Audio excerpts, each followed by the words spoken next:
김한중 교수의 상담의 이론과 실제 2차 시 비언어적 의사소통과 경청 질문에 대한 김한중 교수의 대답. 1번 질문에서 5번 질문 아래에 제시된 각 내담자의 상황이나 반응에 대해 상담자로서 적합한 비언어적 표현 반응을 해보시오. 1번 질문 다음의 사례에서 상담자가 내담자의 외모 중 관심을 기울여야 할 요인은 무엇인가? 그리고 내담자와 상담하는 상담자의 옷차림이나 치장은 어떠해야 하는가? 다문화 가정의 이주 여성을 대상으로 상담하는 다문화 가정 지원센터의 상담자가 남편의 폭력을 견디다 못하여 센터를 방문한 이주 여성을 상담하고 있다. 1번의 질문 대한 김한중 교수의 대답. 일반적으로 상담자는 내담자의 신체적인 건강 상태, 상처, 몸 단장과 청결 상태, 옷차림 등에 관심을 기울이고 내담자의 상태를 평가해야 한다.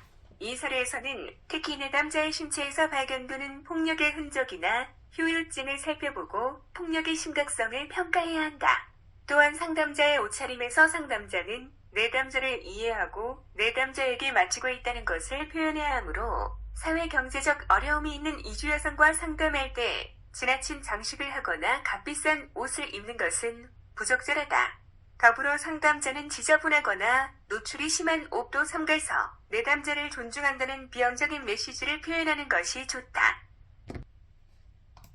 2번 질문. 친구와의 관계에서 소외감을 느끼고 있는 내담자가 친구 관계에 대한 회의감을 말하고 있다. 이 사례에서 상담자의 시선 접촉과 자세는 어떠해야 하는가? 내담자. 다른 친구들 보면 서운한 것도 털어놓고 친밀해지고 그러는데 제 친구들은 숨겨버리고 그냥 속상해하고만 하니까 갈등이 오래가고 서운함도 있어요. 이번에 질문 대한 김한중 교수의 대답. 관계에서 소외감을 느끼는 내담자에게 관심이 있다는 것을 보여주기 위해 직접적인 시선 접촉을 유지하는 것이 필요하다. 그러나 상담자가 집요한 눈빛으로 쳐다보면 내담자는 당황스러워할 것이다. 계속 바라보되 상대방의 이야기에 고개를 끄덕이며 온정을 표현함으로써 내담자가 다음 이야기를 계속할 수 있도록 격려하는 것이 필요하다. 자세 면에서는 상담자가 경직된 자세로 앉아있으면 내담자도 긴장하게 되고 너무 느긋한 자세로 앉아있으면 내담자는 자기가 지루하게 만들고 있는 것은 아닐까 생각하며 문제 털어놓기를 주저할 수 있다.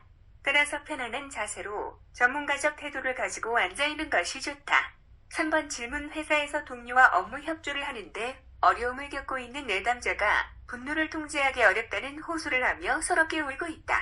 이 사례에서 상담자의 음성은 어떠해야 하는가? 내담자. 일 처리 능력을 가진 사람이 많지 않아요. 후배가 일을 맡았는데 내가 필요한 일을 해달라고 말해도 안 들어주고 답답해요. 저를 무시하는 행동이 이해가 안 가요. 회사를 그만두고 싶어요. 3번의 질문 대한 김한중 교수의 대답. 상담자가 내담자에게 맞게 음색을 조절하는 것이 상담 관계를 맺는데 유용하다. 이 내담자는 분노의 감정 때문에 높은 목소리와 빠른 속도로 이야기를 시작했을 것이다. 이때 상담자는 내담자가 조금이라도 이완되고 흥분이 가라앉을 수 있도록 돕기 위해서 안정적인 목소리와 느린 속도로 반응하는 것이 필요하다. 4번 질문. 다음 사례에서 상담자가 해석할 수 있는 내담자의 비언어적 표현은 무엇인가? 대인관계에서 어려움을 겪고 있는 내담자가 직장에서 다른 사람들이 다가오는 것이 부담스러워요 라고 하며 처음 온 상담실에서 상담자와 거리를 두고 앉아있다. 4번의 질문 대한 김한중 교수의 대답. 내담자와 상담자의 거리를 통해서 상담자는 대인관계에서 거리를 둠으로써 안정감을 느끼려고 하는 내담자의 욕구를 이해할 수 있다. 상담자는 처음 온 상담실에서 내담자가 가지는 긴장감을 이해하고 부드럽고 따뜻한 시선으로 그러한 욕구를 존중한다는 점을 표현하는 것이 좋다. 5번 질문. 아버지의 폭력과 가정 불화를 겪은 내담자가 어릴 때의 상황을 떠올리면서 말하기 싫은 얼굴로 기억이 나지 않는다고 하며 오랫동안 침묵하고 있을 때 상담자의 반응은 어떠해야 하는가? 내담자. 초등학교 전인 것 같은데 구체적인 기억이 떠오르지 않아요. 5번의 질문 대한 김한중 교수의 대답. 내담자가 침묵하는 동안 내담자의 비언어적 메시지를 살필 필요가 있다. 탐색을 하고 있는 시간이라면 기다려줘야 하지만 표현하기 어려워하거나 개방을 꺼리는 것이라면 상담자는 그때의 감정을 공감해주는 것이 효율적이다. 예를 들면 말하기 싫은 감정임을 이해하고 이야기를 멈추는 것을 보니 말하기 어려운 모양이군요 하고 내 담자의 감정을 읽어주는 것이 좋다.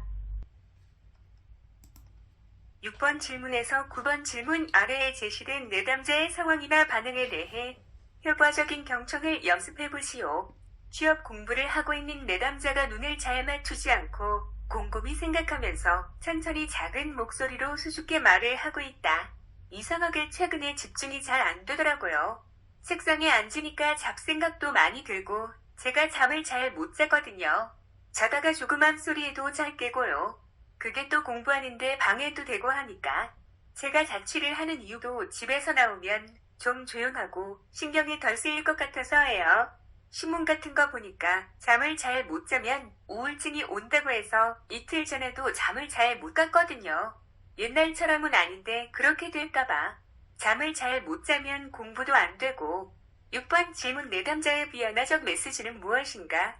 6번의 질문 대한 김한종 교수의 대답.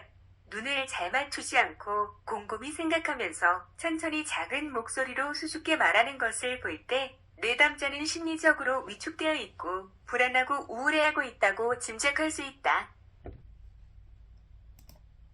7번 질문 내담자의 언어적 메시지는 무엇인가? 7번의 질문 대한 김한종 교수의 대답. 잠을 잘 자지 못하고 심리적으로 안정되지 못하여 공부를 해야 하는데 집중이 안 되고 있다. 예전과 같은 우울증이 생길까봐 두렵다. 8번 질문 내담자의 상황은 어떠한가? 8번의 질문 대한 김한종 교수의 대답. 공부를 해서 취업을 해야 한다는 압박감 속에서 가족과 동거하지 않고 혼자 생활하고 있다. 9번 질문 내담자가 깨닫고 변화시켜야 할 내용은 무엇인가? 9번의 질문 대한 김한종 교수의 대답. 내담자에게는 우울과 불안의 증상 완화가 필요하다.